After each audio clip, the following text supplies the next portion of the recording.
What would an ex-YouTube employee do if he was to start a new YouTube channel from scratch, so 0 views and 0 subscribers? Well, I recently tracked down Tom here, who is, believe it or not, an ex-YouTube employee, and I asked him that exact question. And what I wanted to do today is share some of my favorite nuggets from that conversation with you. One of the things that you can think about is starting really narrow. If I were to create a new channel, let's say about aquariums, I've got a couple of aquariums behind me. I wouldn't just create like, oh, Tom's aquarium experience channel. It would have to be super specific. It would be like maybe Tom's fancy goldfish nano tank channel. And what that does is it allows your channel to capture an underserved market. And this is advice that a lot of investors give to entrepreneurs in general, like, go really narrow initially. You could always expand the channel later. So if you're starting from 0, I would definitely find like a niche. I would not go too general. And the second thing I would do is I would try and be consistent with that niche. Being in a niche and then staying consistent for, at least 5-10 videos to kind of give yourself some credibility. Because, a lot of subscribers, as you probably know as a viewer, you need to see a few things before you hit that subscribe button, no matter how good a single video is. And you want to feel like, okay, yeah, this guy's going to have a catalog of stuff about this topic,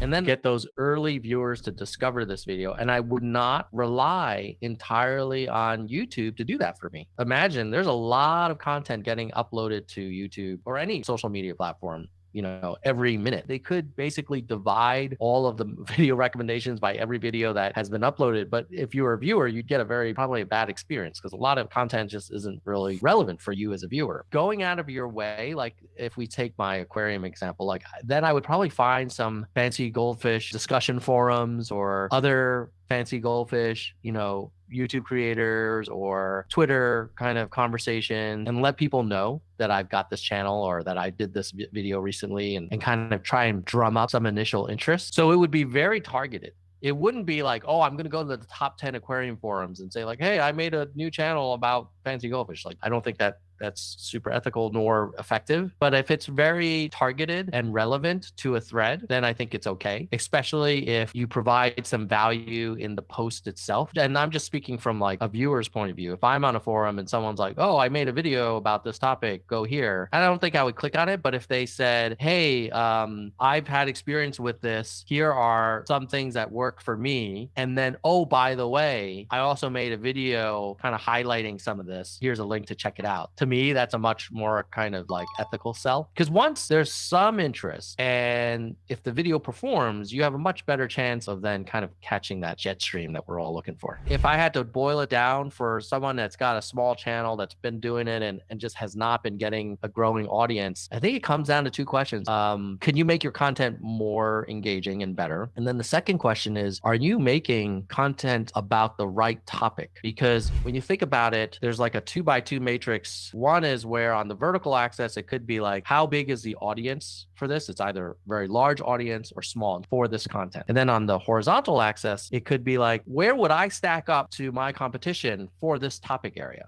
And if you're like low size of market, and I would also not stack up well, like it's probably not going to be a high performing channel. But if you're like high, like huge market, and I'm the only one making the Tesla scooter review because somehow I got my hands on one and it's amazing or whatever, you're going to probably do very well. Most people are actually in the northwest and southeast quadrant where it's like, maybe very big audience, but your content isn't standing out, or it is standing out, but it's a small addressable market. And, part of the game is kind of figuring out where you want to be in that kind of market space. Do I want to try and make my content more compelling? It's going to take more time and more effort. Or do I want to go after a different audience and pivot and say, well, I started about aquariums and goldfish, but that's not really working for me. And maybe you experiment with a video about a different topic and you see how it goes. And this is why, and I know it kind of conflicts with some of my advice about being consistent, but being a creator is like being an entrepreneur. You've got to know when it's time to pivot and when it's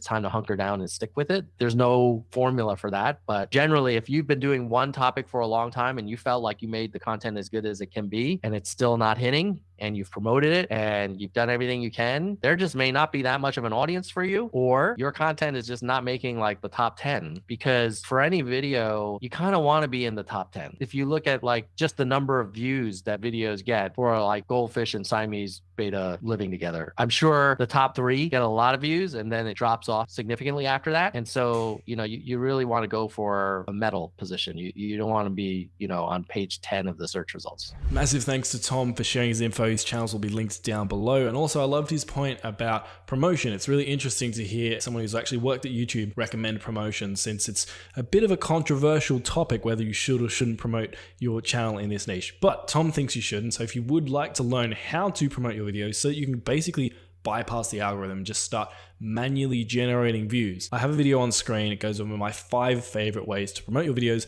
Check it out, and I think you won't be disappointed.